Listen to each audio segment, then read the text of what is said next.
Thank you, ma'am. Very good morning, all of you. The great morning, great day, and great success. So today is a special day for us. On behalf of Institutions Innovation Council of Sri Nehru Mahavidyalaya College of Arts and Sciences, Coimbatore, I express my sincere gratitude and heartful welcome to the resource person of the session. The resource person has given us concern immediately when we requested her to have a session here on design thinking. She is Dr. Manisha Karia, Madam, Chair and Instructor, Business Department, the EMSA College, California. Ma'am, welcome you, ma'am. And Thank I you. would like to, yes, ma'am. I would like to welcome our beloved principal and dynamic leader, the president of Institution Innovation Council of SNV CAS, Dr. Bojan Subramani, sir. Welcome you, sir. And it's my duty to welcome the great organizer of this program, Mrs. Selva Jayanti, Assistant Professor of Microbiology. Welcome, ma'am. And I'm indeed pleasure to welcome all the members of IAC of SNV CAS. Of course, I must welcome all my faculty members and dear students. So the day is mainly focusing the session on design thinking. Surely you will think designly. Thank you so much. Welcome you all again.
Thank you very much. I truly thank the principal, as well as Selvajanti ma'am for inviting me and for providing me, all the details about this event, and also for, having me. Thank you so much.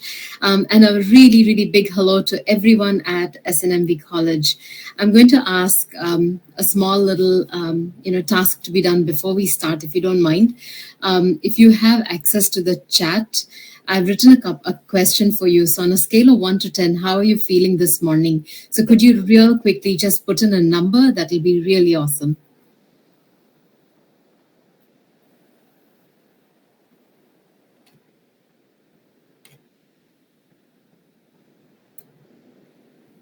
Selvajanti ma'am, do they have access to the chat? Yes, okay.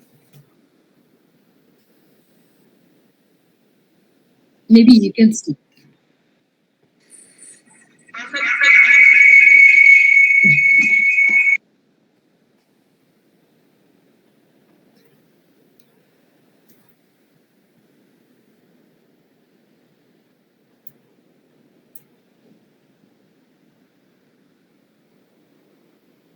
Okay, then maybe I could ask the faculty members if anyone's there. Please definitely put in, how you're feeling this morning. Nice, 7.5. That's great, right? I'm hoping that that's kind of good. Awesome to see a 10.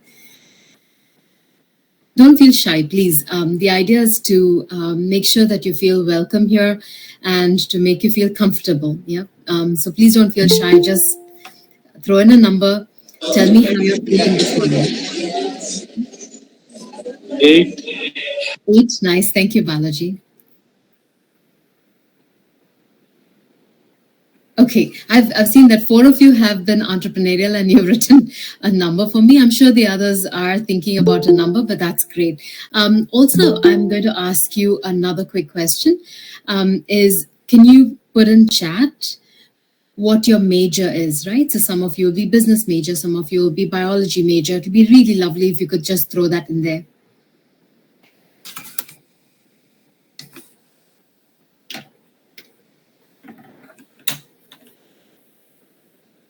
So what major are you studying? What discipline or major you are enrolled in?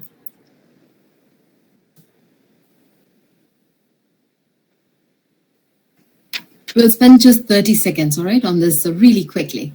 Thank you, Vinod. Microbiology. We have quite a few students here. I'm hoping that all of you will at least type in something. Nice, microbiology. Thank you, Janani. Can I have a few more of you? Just feel courageous to write there. Perfect, nice. We have quite a few of you from microbiology. Awesome. Yes, Mr. Bhagiraj, you've raised your hand, please. Yes, ma'am. It's I can give you 10. 10. Oh, that's a nice way to start the day, right? Awesome. Okay, and we have most of them are from biological sciences. All right, thank you. Okay, so this is awesome. Actually, the world's a huge oyster for you. You can really choose to do so many different things. Just learning about design thinking. That was one of the reasons why I wanted to know what your passion is and what you're majoring in. That will actually help me understand what how to present today's session. More importantly, I'll also tell you a little secret about me. I'm from Coimbatore as well, and I'm extremely passionate about the place where I was born and raised. And so this is my way of wanting to give back to Coimbatore as much as I can. And I hope that you will see more of me. Yeah. So let's talk a little bit about today's topic. But again, I have one more question. And this time I really want an answer. Okay. Do you describe yourself as creative? Yes or no? Sorry, I thought I had it on the slide. Just a second. You can see that. Do you describe yourself as creative? Yes or no? Could you put that in chat? These are very simple and easy questions. Okay. And don't hesitate. Be honest. There's no marks for this. You're not going to be having any problem because of what you write here. Just feel free to put in whatever you feel. Right? Yes. Okay. Nice. Yes. Okay. I see 3 yeses, but we have 83 of you here. So I want to see more or yeses or nos. Okay. Nice. Oh, this is awesome. I'm seeing more names. Great job. Okay. I know some of you are feeling a little shy, but that's okay. All right. So we have quite a few yeses. Awesome. I love that. I love to see the yeses. I'm not sure if you know, right? India is one of the countries that has a lot of entrepreneurs. So it's not at all a surprise to see lots of yeses. And I'm really happy. And then we have another question for you. I feel I'm living up to my creative potential, which means you know you're creative. Have you exhausted your entire potential? Are you doing everything you can, right? As being a creative person. Every time you're called upon, you're doing something creative. Every time you're thinking creatively. Is that a yes or a no? So I see a couple of yeses for this particular question. Go ahead and write a yes or a no. And don't worry, right? Again, there's no right answer. There's no wrong answer. It's just for you, there's a no. So, I think, Dania, you said that you are creative, but you don't feel that you've exhausted your potential, right? Because I see a yes before that you marked for the first question, and now you're saying no. I appreciate that as well, because what I'm going to tell you will actually surprise you, right? Even in my classes or my corporate friends, right? Many of them, they don't believe they are creative. Can you believe that? In fact, there was a research that was done in 2012, and then the research was again done in 2016 by a company called Adobe. You know Adobe, right? You see PDF documents and everything. They're created by this company called Adobe, right? And they did a research and identified that very few people consider themselves to be creative. Okay, what they did was, it wasn't just 1 or 2 people that they asked. They asked more than 5,000 people in 5 different countries, right? So they had USA, they had UK, they had Germany, they had Japan, and one more that is, I think, France. And they asked 5,000 people in these different countries, how creative are you? Exactly the same questions that I asked. There are many more questions, but I've just picked 2 questions, all right, to talk to you about. And, the answer was interesting. And I'm going to actually have them here for you. Only 4 out of 10 described themselves as creative, and only 3 in 10 actually felt that they had, realized their creative potential, which means they did everything that they thought, as if they're very creative. So I thought that was really interesting. Now, why am I talking about creativity when actually I've called you all to talk about design thinking, right? I also want to just share when I'm looking at these results, because I don't want us to feel like I'm not creative, I cannot do any design. That's not true. I'm not creative, I can't think design thinking. That's not true either. All of us, right, have potential to, we are creative actually, and we also have a potential to improve our creativity. I won't lie to you. I was not good in drawing. I always thought that, creativity means you should be able to draw, you should be able to paint, you should be able to do so many different things. And I don't think I was great in that. But we all are creative because we think differently, right? And in most cases, I'm going to quote from one of the a person by the name David Kelly. I also have him. I'll be talking more about him again. And he believes that creative, basically all of us, right? You, me, and everyone else. I think I can actually show you the next slide. This is the person I'm talking about. He says that design thinking is all about unlocking potential and creating creative confidence in us, which means we can all be creative. And you know who this person is? He's actually the founder of the design school here at Stanford University, but also more importantly, he's founded a company called Ideate. I don't know if you know about it, but I would suggest you Google about the company and read a little bit more. This is the world's most innovation consulting firm, which means they have created everything so many products that you may be using and you're not aware of it. One of the products that he personally has designed is the mouse for Apple. When Apple came out of their MacBook, they needed a mouse. And he was the one who actually designed it as well.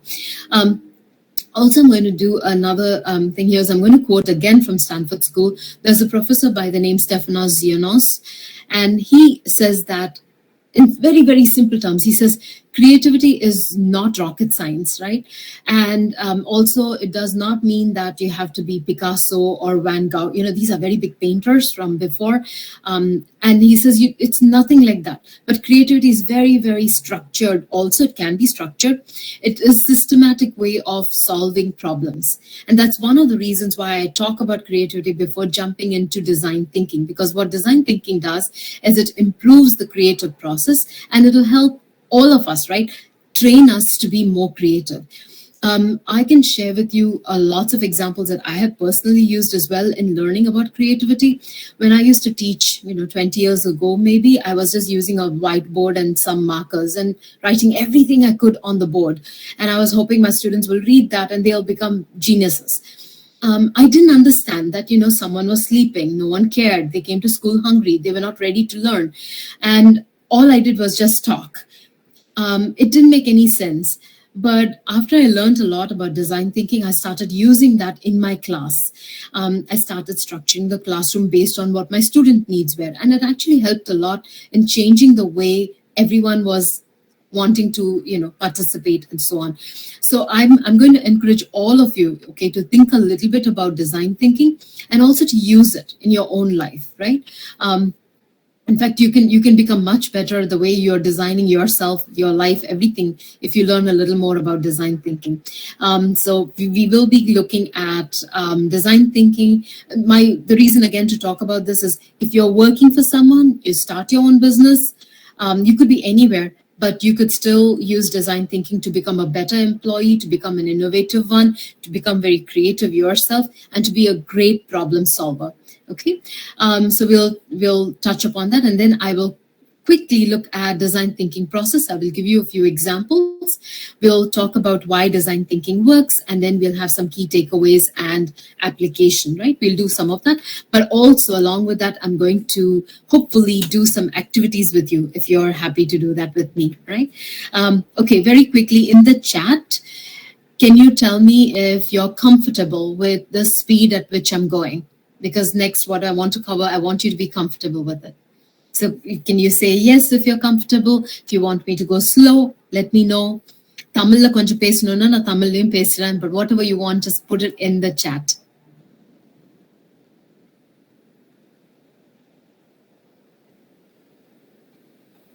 Are you okay? You say yes. Okay. Is everyone comfortable? Okay. At least I have one yes. I'm going to continue. But if you have any questions or you feel you want to ask something, definitely please put it in chat. Okay. Now, another reason why I think this is a very crucial area, and I'm insisting we talk more and more, and everyone should talk about design thinking, is because if you're this is multidisciplinary, right? So you're from microbiology, or you could be from business, or you could be learning mathematics, or you could be doing anything. If you understand this process of design thinking, you can apply it anywhere. You can apply it in companies, you can apply it in the whole industry, you can apply it in non-profit companies, you can apply it for a social cause, you can apply it, if you want to get the country cleaned up, you can still apply design thinking. If you want people to use the crosswalk, right, pedestrian crossing, you can use design thinking. You can change the way people will use products if you use design thinking as well. So it is huge. Now, one of the key things that companies really are worried about is creating products and services that will help meet the changing needs of customers, right? All the customers are constantly changing. I think you are also different from a student that I had 20 years ago in my class. So everyone's needs are changing. I'm sure how many of you are listening to this using your phone, right? How many of you are listening to this watching through your computer, right? See, I can hear a helmet, which means you're on two-wheeler, right? So you are obviously even listening to it on the go. So it's changed so much, and as the customers' needs are changing, organizations also are wanting to be very innovative, and therefore we must think differently, right? Not only think differently, you must also consider different perspectives, because everyone will be different. You remember that IDEO guy that I talked about? I'm just going to jump there. This person here, his name is David Kelly. He and another person, Tim Brown, they together started this company called IDEO.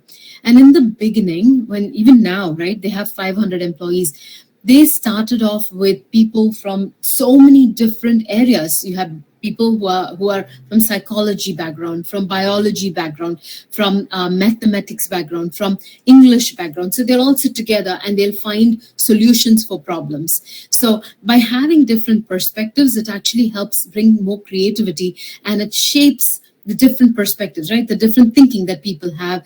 And, in that process, they're able to think and design new solutions. So that's why this is also the key.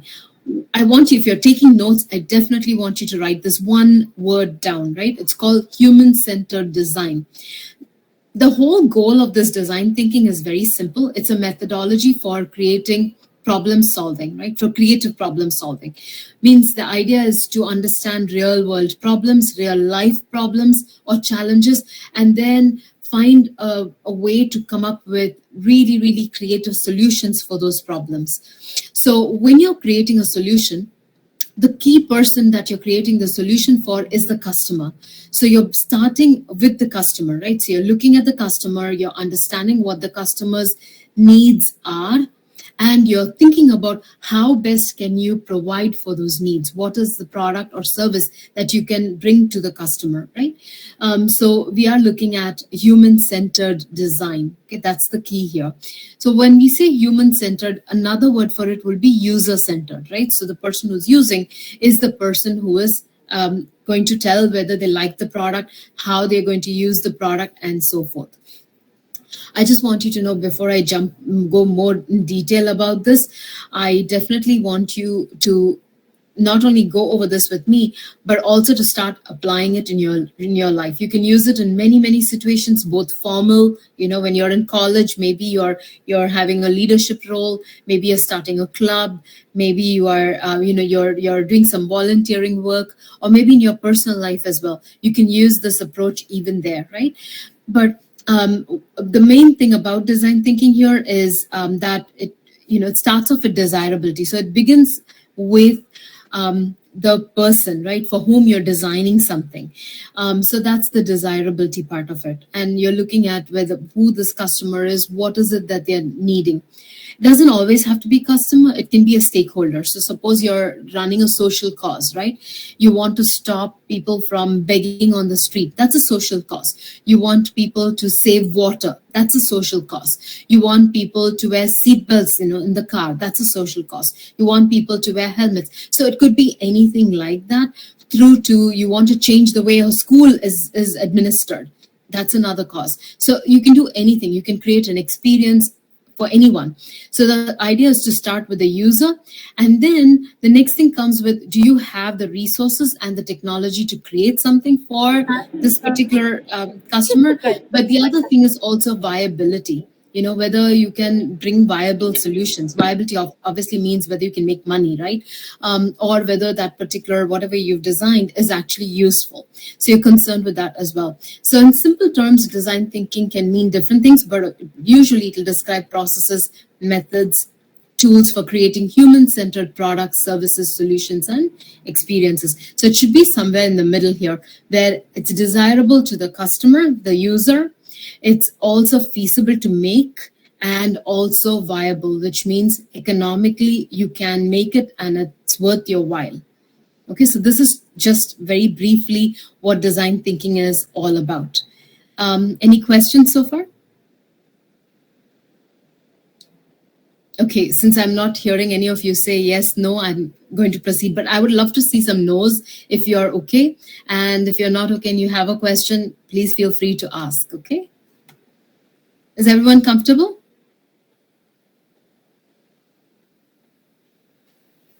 Okay, I have a very shy audience. Hopefully, when I see you again, you'll be much more, willing to talk. It'll be really lovely. Okay.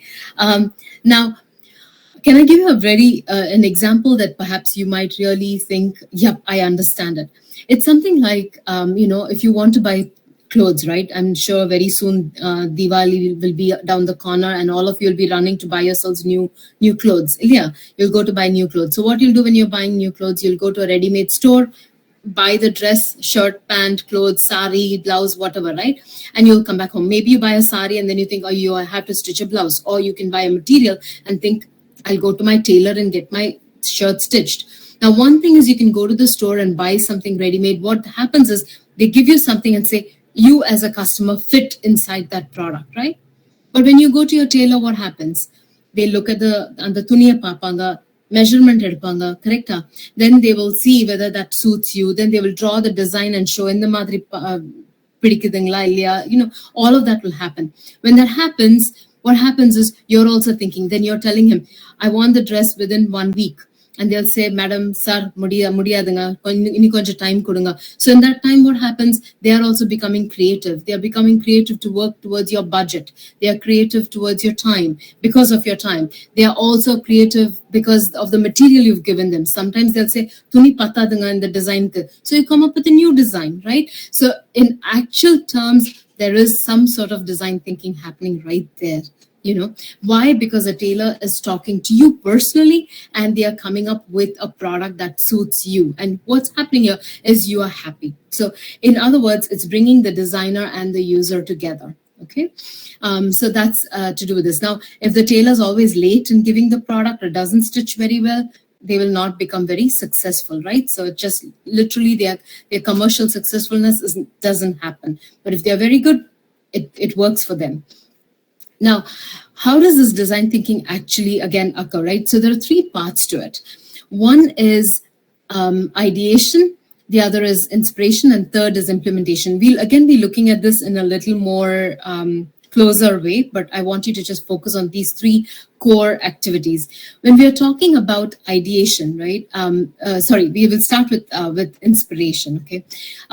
Inspiration is the first thing that comes up, that's learning on the go. It's opening yourself to possibilities. So I want you all to think all the time, what is possible, right? So you see a problem, then you're considering how can we help? You see somebody who's trying to reach something something very high up, then you're thinking, how can I help them reach that, right? Oh, maybe they need a ladder. So you're thinking, right?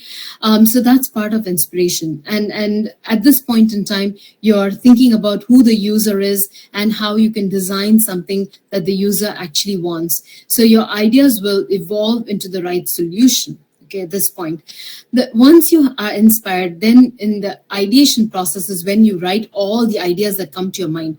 Some ideas will be very, very crazy. I remember about 18 years ago or so, I was teaching in New Zealand. At that time, I used to tell my students, okay, let's design a car. Okay. And my students will start talking about how the car will look and whatever. And some students will say, oh, the car is going to be solar driven. In those days, there were no solar driven cars. Then somebody will say, well, you can use coconut, make fuel out of coconut and use. So they were talking about biofuel. They're talking about, hydrogen. And today now we have cars that are running on electricity, fuel cell, and so on. So it's so beautiful to see such kind of products coming online. I mean, now on the market. But in those days, it was like people will laugh if you say, oh, you're going to run the car with water, tanya, that's the way they used to talk. But now it's not crazy anymore. So it's okay to come up with ideas that may sound crazy, because you never know, right? It could be tomorrow's really best idea. But at this stage, what you do is you throw the bad ideas, and all the good ideas, you keep improving them. Okay. And finally, we have implementation. Now, when you make things, what you want to do is you're learning, you're growing, and you're also testing the ideas. And what you can do is build a prototype. Have you seen like people make a model of a plane, a model of a car? Like you make a model, you make a sample. If you're a chef who does cooking, what you'll do is you'll create a dish, right? And you'll ask everybody sample it, taste it. You'll ask people, right? So that's the idea. As you create a prototype, create a sample, let the users taste it, use it and see if it actually suits them or not. And then if everyone likes it, then if your idea is good, then you have something to put back in the hands of the users as well. So you keep on going through the iteration process and testing it, and you take the feedback you get from the users and you create the product, make it better and better. Okay. Now we move on to the design thinking process. I really want your input here as well. I want you to think about any kind of problem that you're trying to solve, right? In your personal life, it could be, or it just could be at home, and so on. Now, if you consider these 5 elements, right, that help you with design thinking, I'll go through each of them. I'll also give you some tools, right, that you can use so that you can apply them and see how it goes, right? The first one is empathize.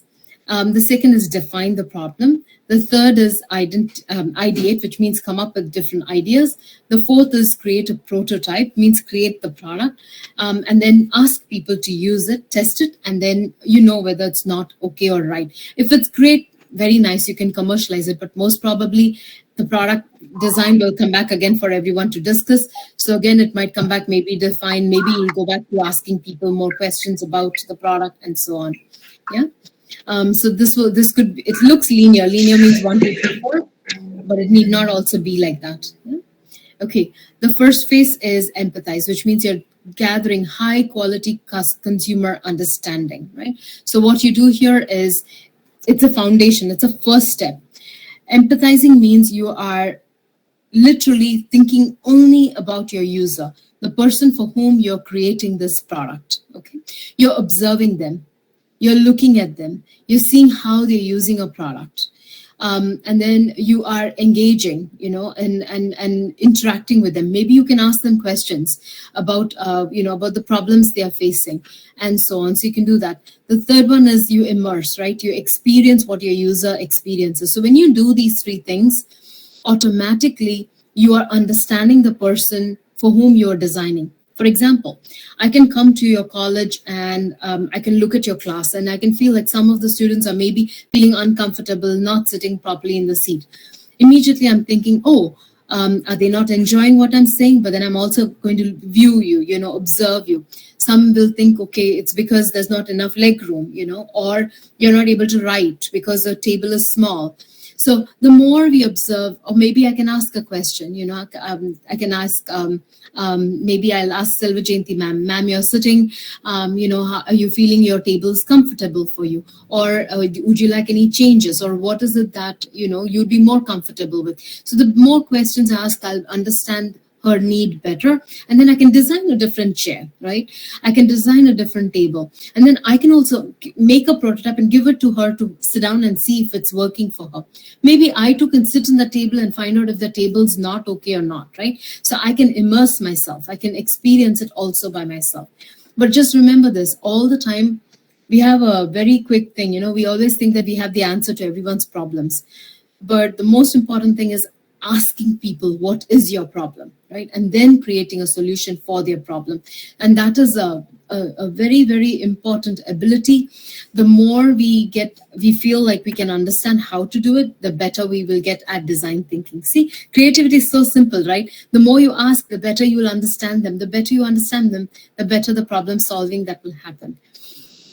We can use something called an empathy map. I don't know if you've seen this before, but basically this is the user, right? So you're thinking, you're seeing what the user's thinking, how the user's feeling, what the user sees. So maybe, I can put you in your chair at work and ask you, how do you feel? How do you think? Maybe you're listening to other people who say, in the chair, sariyave illa, ukar mudilla, that kind of thing. Maybe you're listening to that, and that's kind of changing your behavior towards it, whatever it might be. And I'm also writing down what you say or do. Then I can ask you what your pains are, what are your frustrations, and I can say, okay, if I design something, how will that help, right? Will it take away the pain, and so forth. So you're just literally visualizing your user. The better you visualize your user, the better the product solution you will come up with.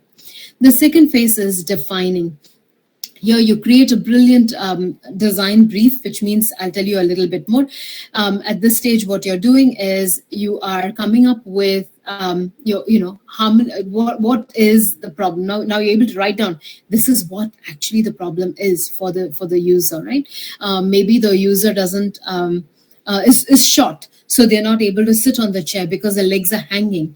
Maybe the user needs more space. Maybe the user is left-handed, so these tables are only designed for right-handed people. So now you're actually defining exactly what you learned from the empathize mode.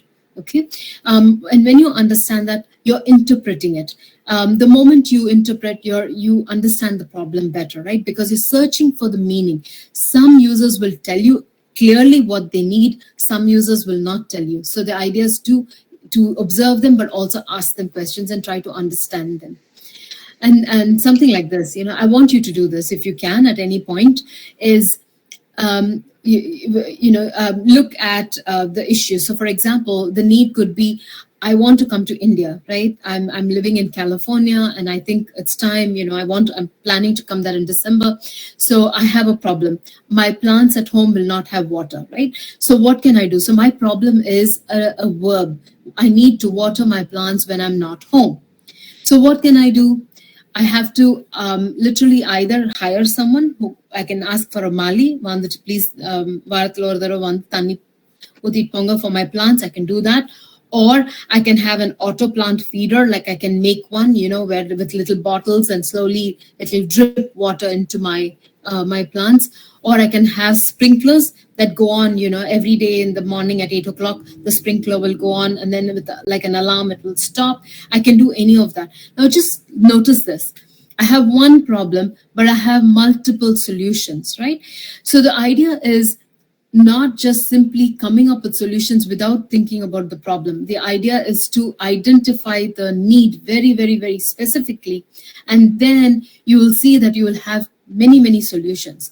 Once you have many solutions, then you can narrow down and use the right solution, right? So that's another way. So when you're framing opportunities, you're not thinking of only, this is a big problem. Instead, you're looking at it and saying, wow, here's an opportunity. What can I do about it, right? Really, you'll come up with fantastic solutions once you feel like that. The third phase is ideate and collaborate. Now, this phase is also very important because you are exploring the solution, right? The solution space. Everyone has great ideas, but you're writing lots of ideas, writing them. And what you want here is quantity of ideas. You want more ideas. Have you ever sat down with your friends in a little in a group, and many times your friend will say, okay, let's plan a vacation. And then you'll say, Siri, let's plan a vacation, right? So one of you is writing all the ideas. Someone will say, Uti Pola. The other person will say, Illa Vanda, we'll go to the beach. A third person might say, Vanda, we'll go for a temple trip. A fourth person might say, Idella onnu Vanda, Suma Veet Lokande, we'll play games. So you have so many ideas that are coming up. But every time an idea comes, if someone in the group keeps on saying, Adala Vanda, Adukku Kasala, or somebody will say, Adu Vanda Pa, Enakku Bayama irukku to go on the mountain.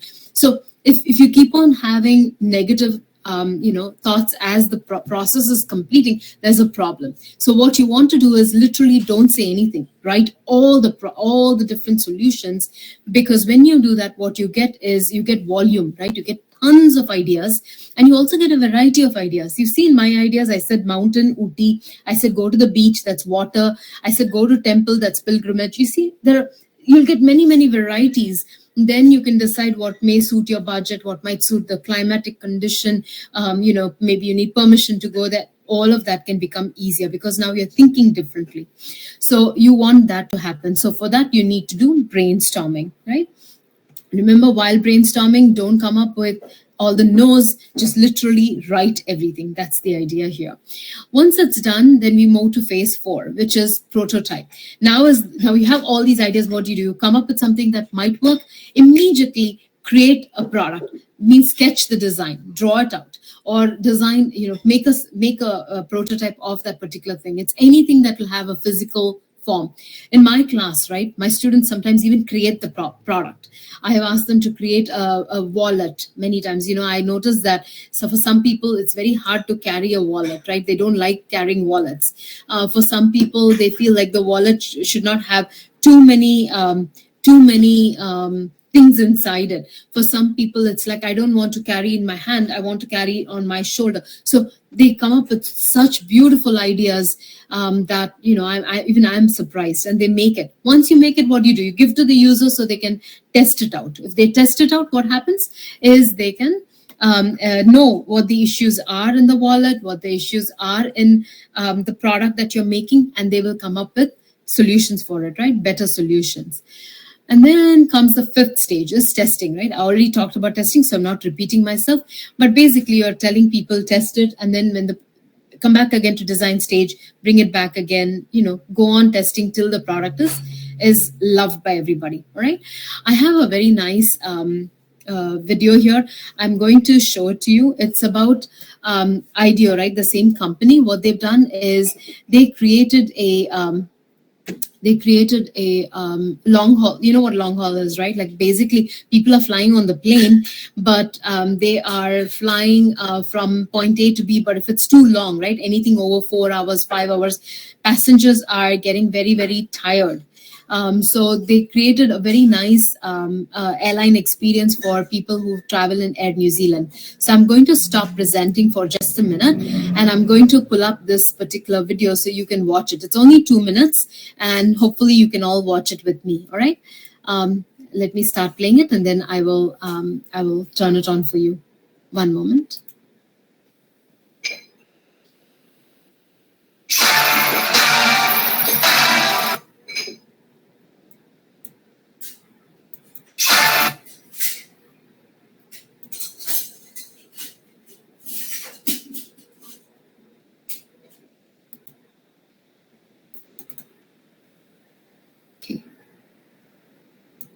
Can you see my window? Okay. Yes, thank you. So let me just play the video for you. Just watch. For 3 years, Air New Zealand has been working from a secret location in downtown Auckland to create the best long-haul flying experience the world has ever seen. The project is sworn to secrecy, its details known by only a few, until now. We started by flying the innovations company Ideate over from the US to gather insights about the way our customers travel. What we found was that some people think of a long-haul flight as a time to be social, and others would rather just keep to themselves. It had to work for everyone. We ran a series of seed boot camps to put local design talent through its paces. It's an awesome project to kick off with, and one of those real challenges that you don't often get in your lifetime. Perhaps in simple terms, a bit like a sandpit, where you can just start from nothing and create whatever you want to do. No boundaries, no limits, and just tease out all the different concepts and ideas that everybody has. We tried some things like people standing up, sitting together facing each other like they're around the kitchen table at home, even stacking people up on top of each other in bunks. The bunk bed was one of the really interesting concepts, but it put people in a position of being totally undignified in that sort of environment. To test our thinking, we built a full-size interior section of a Boeing 777-300. Actors and staff were brought in to stage a simulation flight that put the new seats, menus, and entertainment to the test.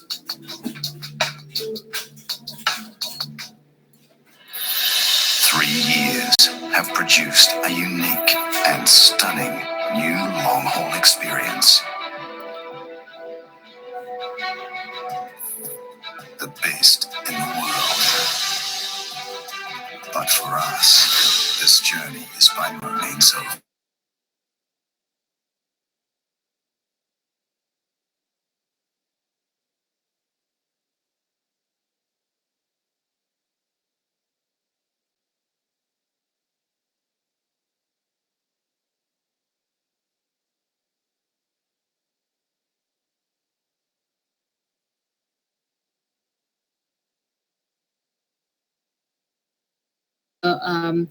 Sleeping coaches. They even tried that on the plane to see if it will work. So unless you keep trying new ideas, new designs, it's sometimes hard to know how things will work as well. So let me just pull up the PowerPoint for just a second, and then I will get you all to do an activity. I hope you'll enjoy that. Just 1 minute. I will pull that up again.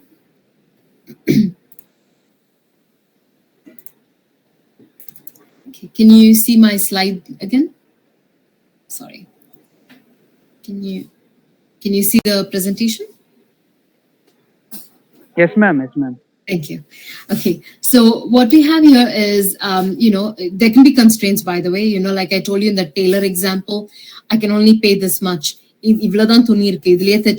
there are lots of different issues that can come up. So we do have constraints, but you need to evaluate those constraints and play with that. You'll come up with better products. But I have a couple more videos, but I was telling Selvajayanti ma'am that I will give you the link to this so you can watch it in your own time. This is again idea a long time ago when they started. They created a simulation and they wanted to come up with new shopping carts, which is a trolley that we use in the shopping mart, and how interesting that was. But I just want to tell you something. This is not an easy journey. We'll start off very excited. Oh, wow, we are coming up with new ideas. Our products will look beautiful. Anna, as you go through the process, you'll feel that, you'll have a lot of dips, a lot of low time. But remember that the more creative confidence you have, you'll pull out of that and you'll come up with a much better product at the end of the day. Okay. So this is the key points that I've covered so far. And I just want to quickly go over them with you before I give you your activity. In simple terms, design thinking is believing that you will make a difference, right? You will make the difference, and that is what will give you the confidence. It's very intentional process. It's not like, it's not just, oh, my gut, I feel this product will sell. You don't go like that, but here you're making sure that you understand the importance of the user. You're understanding what experience the user wants.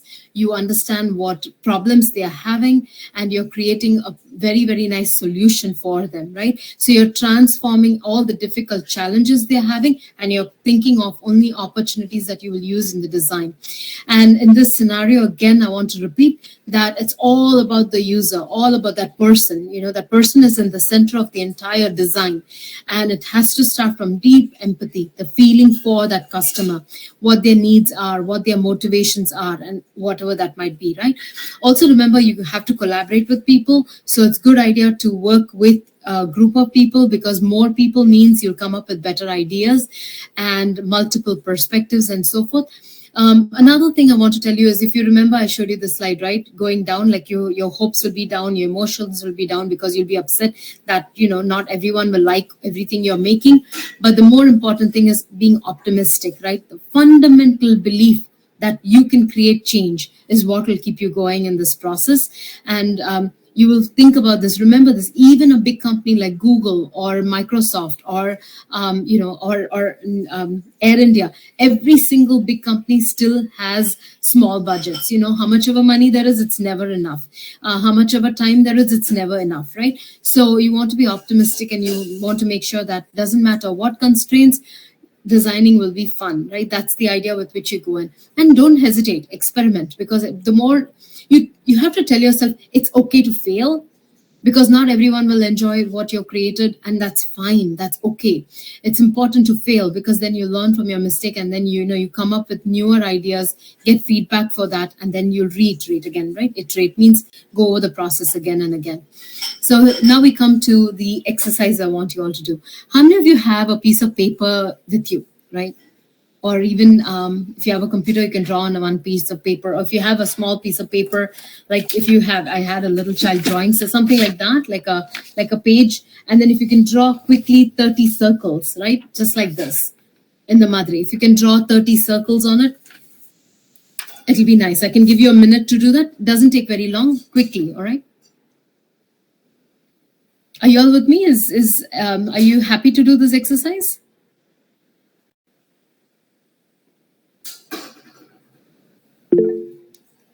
Okay. Yes. Yes, Mr. Bhagiraj. So,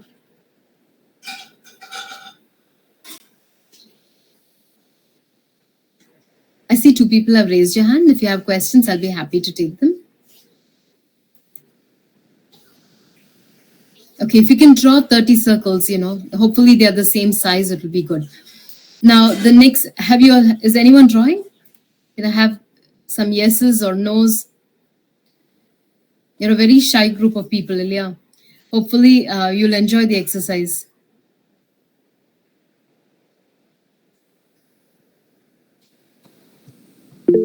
Nice, thank you. Just draw 30 circles on a piece of paper. Shall I give you 30 seconds to finish drawing the 30 circles?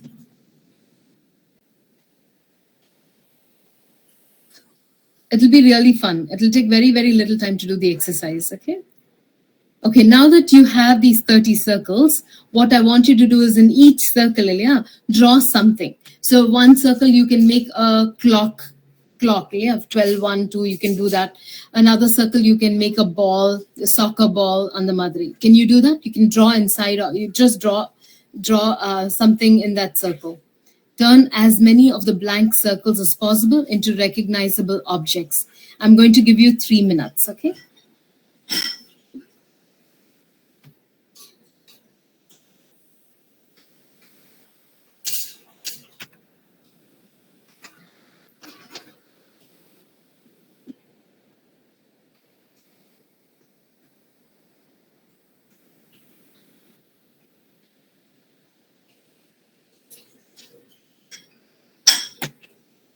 If you have questions, I'll be very happy to take them. And again, there's no right, there's no wrong. There's no problem at all, right? It's just your creative thinking. Give it a go.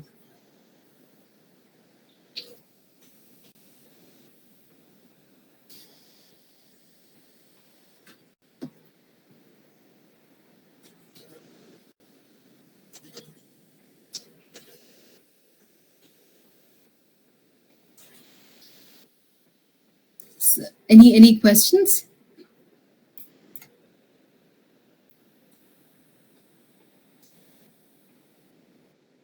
Okay. Nice, thank you.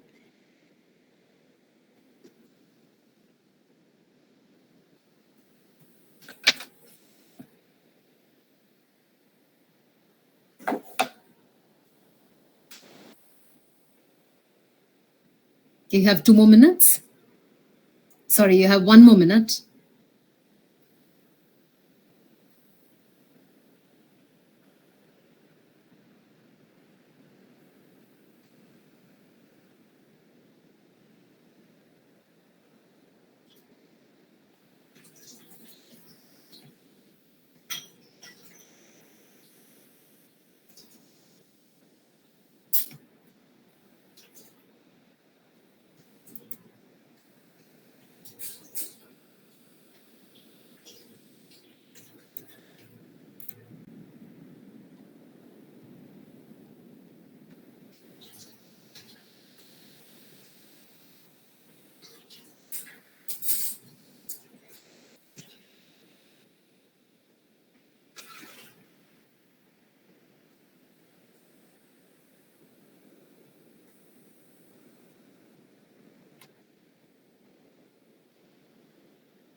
Okay.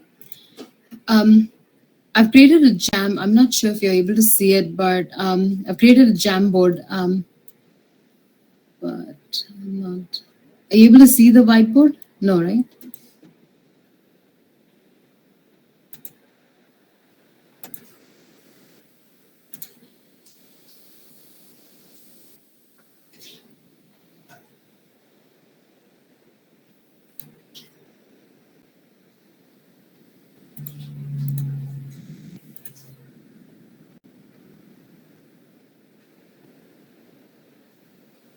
Okay, can you see the tab, the whiteboard? Please, can you write your ideas here, what you've created?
I don't think you're having access to it. I'm so sorry. Might as well. I just stopped this presentation, but maybe you can use chat to write real quickly.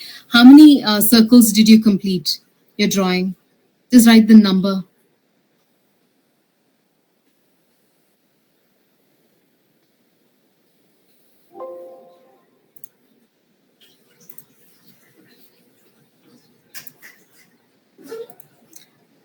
Can you write how many you finish? How many of you finish more than 10? How many of you did 10? How many of you finish all the 30? Let's begin like that, okay? Anyone in this room who finished about 30, like drew inside the 30? How many of you did 25? How many of you did 20? Nice, we have 120. How many of you did 20s? Don't feel shy, just write the number there, not a problem. How many of you did 15? How many of you did 10?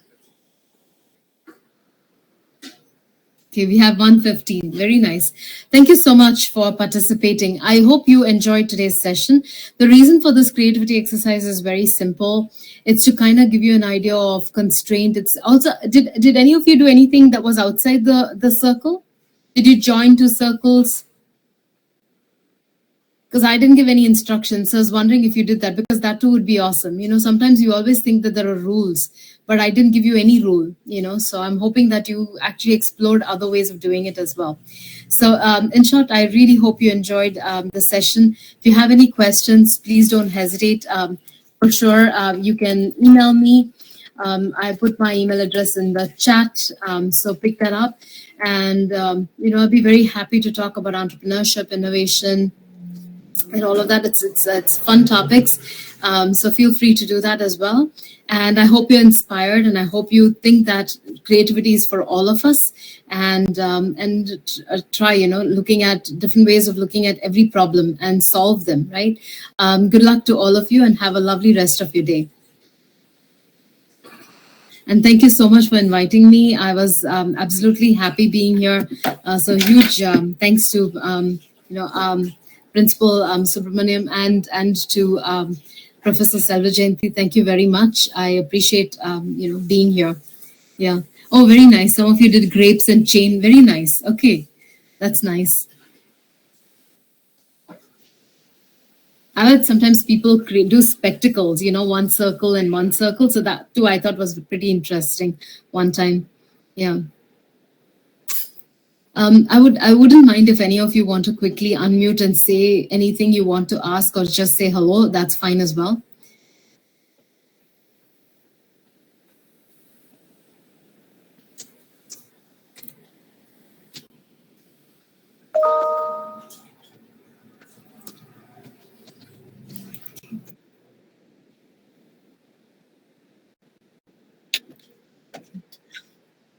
Thank you.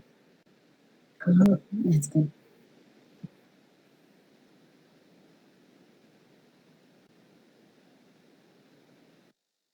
Thank you so much.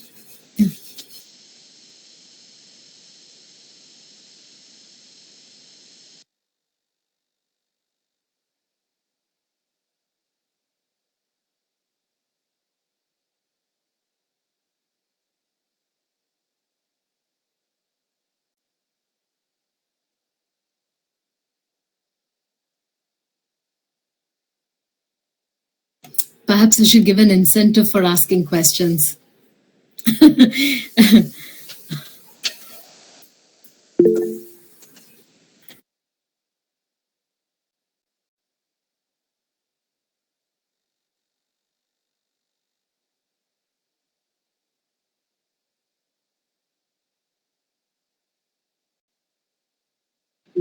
It was a pleasure to talk to all of you. I really quite enjoyed being here, and I hope it was very useful for you all. Practice it. If you have questions about it, don't hesitate. I've put in my email address. Feel free to stay in touch. Yeah, and enjoy life, and enjoy college life. It's most important, and and stay creative.